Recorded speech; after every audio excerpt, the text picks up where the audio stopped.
things. Yeah. So yeah, they're definitely following us, so this could put an end to our video and photograph very quickly. So the security apparatus in Xinjiang was pretty intense. You know, before I went to Xinjiang, I was, in my head, I was saying things like, well, you know, it's probably exaggerated somewhat, but it was actually a little bit more. Those are two of the cars that have been following us for at least a couple of hours now. Colm and James are reporters for Bloomberg News. They've travelled to Xinjiang, China, a region at the very heart of the country's solar ambitions, and what government critics say is the centre of a crackdown on Uyghurs and other minorities. Factories like this one churn out vast quantities of polysilicon, the raw material in billions of solar panels all over the world. Solar panels are modules, and nearly all solar panels are made out of polysilicon. Essentially, almost any crystalline silicon module is likely to have a small amount or more of Xinjiang silicon in it. Very few are actually pure. Chinese companies dominate the solar industry and collectively control at least 60% of global capacity at every step in the supply chain. In Xinjiang alone, these four factories, Dachou New Energy, Xinta Energy, East Hope Group, and GCL Poly Energy are expected to produce nearly half the global polysilicon supply. In total, China is expected to produce over 80% of the world's polysilicon. The region attracts this industry mainly, I would say, because of electricity. Xinjiang has a lot of relatively cheap coal. Well, polysilicon is made using a lot of energy, so essentially cheap electricity means cheap polysilicon. Fueled by cheap polysilicon, solar capacity is set to grow by about a quarter this year. 2020 saw record installations backed by almost $150 billion in investment, bringing solar panels to energy farms and homes around the world. The problem is that this industrial boom is reliant on China's troubled Xinjiang region, and almost no one outside China knows what goes on inside the polysilicon factories.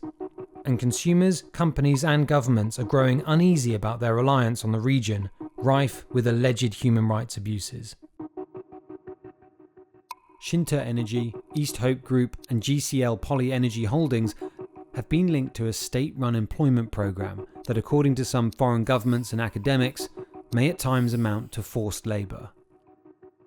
We welcome more foreign nationals to visit Xinjiang and see with their own eyes the achievements made there. We also call on media outlets that are committed to objective and unbiased reporting, as well as professional ethics, to tell the true story through their paper, pen, camera and microphone, which will expose the rumors and the lies about Xinjiang.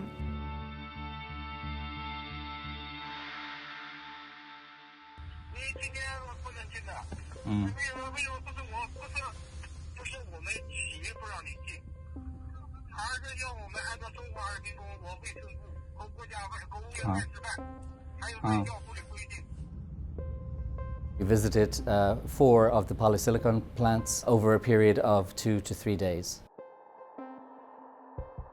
I'm getting the same ringtone, seems to be anyway. So we're just leaving the factory, and we have been in touch with them many times to try to set up an interview. The company has repeatedly said no or delayed on our requests, and most recently said that the topic was very sensitive. So we came here today to see for ourselves and try to see if that would make a difference, but the end result was that we were not able to conduct an interview. We're told, on the one hand, come visit, you know, we want journalists to come, but the reality is just so starkly different. The main place that we encountered workers was at Xinta. We just happened on the scene just around the time when they were changing shift, and a small group, 2 or 3 of those people stopped to listen to what I had to say. At which point they went almost on script and said, oh, we cannot speak to reporters, you have to speak to the company. We're not allowed to speak on behalf of the company. They obviously had been well trained by the company to respond to this situation should somebody from the outside, whether it be a journalist or a diplomat, ask them questions about what's going on in the factory. We, in the end, make it into any of the polysilicon factories to see the facilities inside, and we didn't get to meet any of the executives and only spotted a few workers.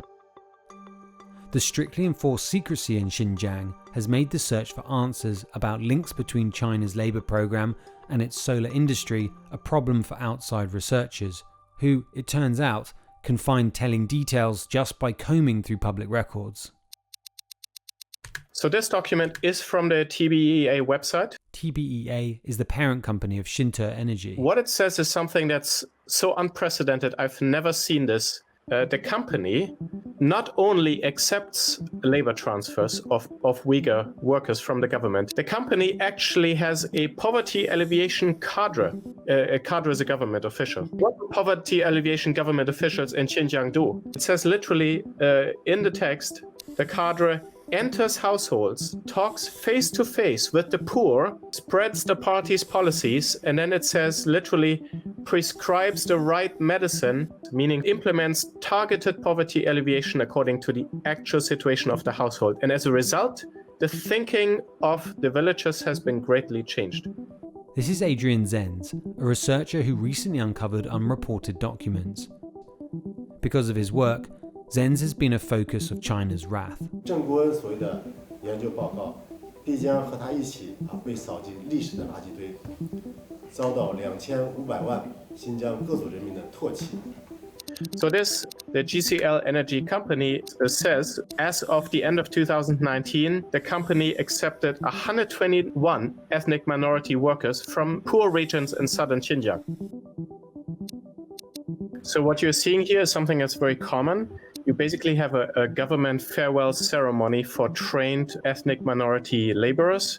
You see them lining up, and then they go off to their respective companies. You see there's a high focus on uniformity, but the most important always is the text. So you have the transfer of surplus laborers, and then you have the whole context, it's a send-off ceremony to these companies. One of the companies named here is the one that produces polysilicon, East Hope. China says their initiatives train workers and send them to factories as part of an effort to help poor ethnic minorities find better employment. 给老百姓，包括少数民族的群众提供更多的就业机会。一般正常人都会觉得是件好事儿，因为可以让人民过上越来越好的生活。但是就有人认定，一定是强迫劳动或者暗无天日的压迫。为什么？因为他们自己历史上真的就这么干了上百年，所以现在以己夺人。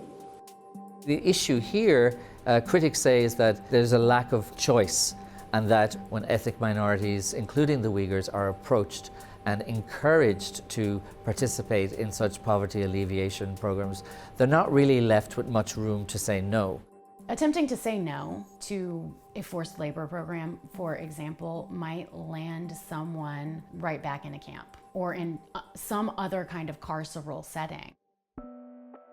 When consumers, general public, hear about what's happening to the Uyghurs, the general reaction may have been, oh, that's another human rights problem, or it's China, or it's too remote, or it's another Muslim group maybe causing trouble.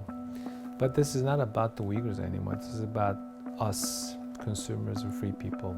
The market for solar power has surged as governments and companies around the world race to stop global warming. That means millions of homeowners buying solar panels everywhere face an awful trade-off. Embrace the green future, and you're possibly purchasing the products of forced labour. There's little evidence that forced labour is involved in polysilicon manufacture in Xinjiang. That said, any company that's active in Xinjiang is cooperating with the regime there. So it's impossible to have a clear conscience. In March, the US, the European Union and Canada put new sanctions on China over alleged human rights abuses. The US has already banned imports of cotton and tomatoes. The substance needed for solar panels could be next. 那么欧盟、美国、英国、加拿大合伙借涉疆问题搞政治操弄，目的就是通过打人权牌，搞乱新疆，遏制中国。It's really part of a broader tension between China and the West. It makes me wonder, like, when or if ever the two sides are going to see common ground on this issue, because in my mind it just seems to be we're growing further and further apart.